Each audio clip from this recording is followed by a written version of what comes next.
Morning mathematicians, we are looking at our lesson 3 cool down, and in this cool down we're thinking about multiplication equations because we're not just going to write expressions, we're going to write equations with equal signs and answers. Number 1 says to write a multiplication equation to represent the shaded piece of the figure. Explain or show our thinking.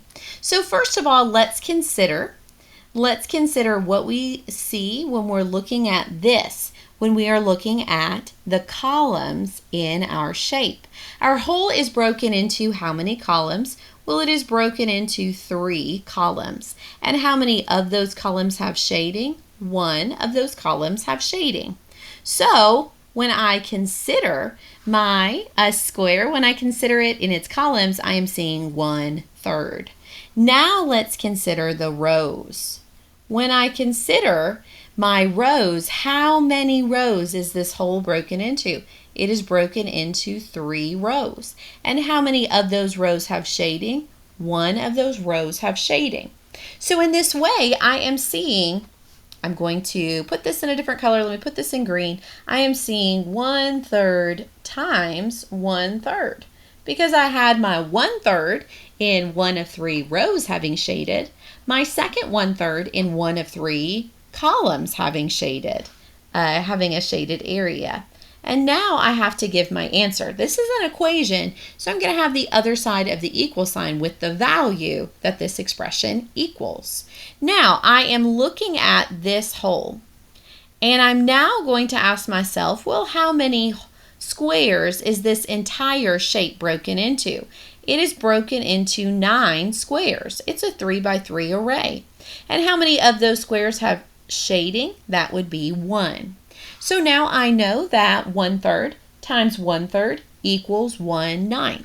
If I were going to write this out, I could write that 1/3 times 1/3 equals 1/9 since, and now I'm going to come down and continue this.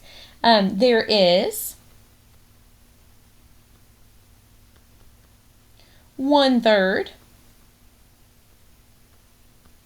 of a column shaded,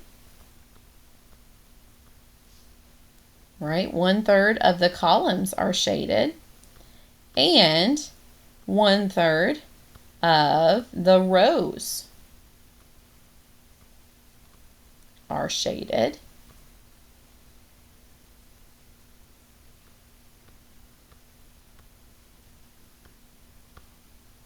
The shaded part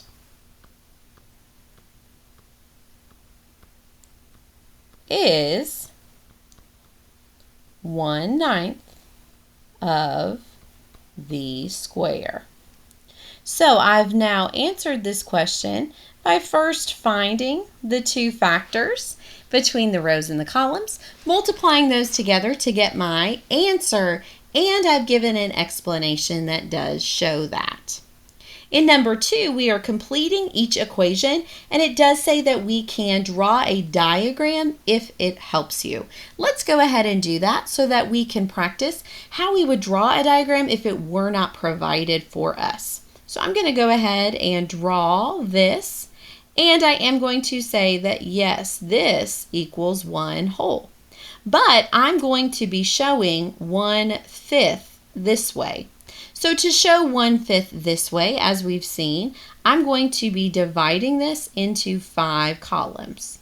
Now, it's very difficult to draw with the stylus, but as best as I can, I have shown 5 columns. And how many of those columns are going to have shading? Well, I'm going to go ahead and show 1/5 has shading. Now, I'm going to come and show 1/4 in my rows, right? So how many rows will I have? I will have 4 rows. And how many of those rows will have shading? 1 of the 4 will have shading. Now, what I want you to especially zero in on is where do we see the blue and the red overlapped in a square?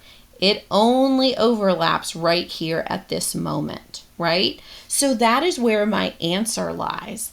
And my answer is that how many total squares have the yellow shading? Only 1 has the yellow shading.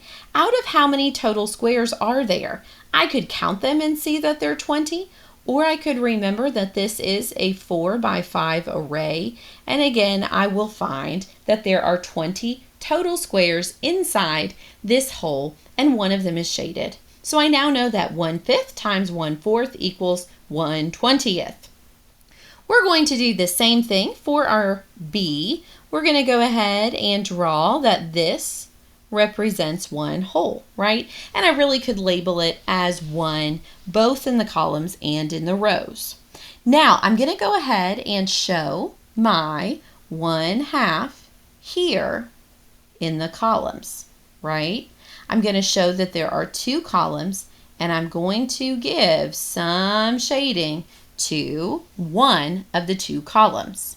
Now on my rows, I need to show 1/6. So I'm going to divide this into some slivers of a row, very small little rows here. There are 3, here's 4, here's 5, and 6. And how many of those are going to have shading? Well, only this particular row right here is going to have shading.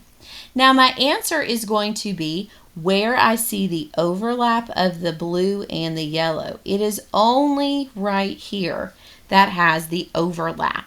So the overlap is only in one rectangle.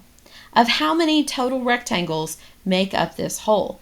Well, I see that it is a 6 by 2 array. So there are 12 total rectangles in this whole, and one of them has shading. So I know that 1/2 times 1/6 equals 1/12.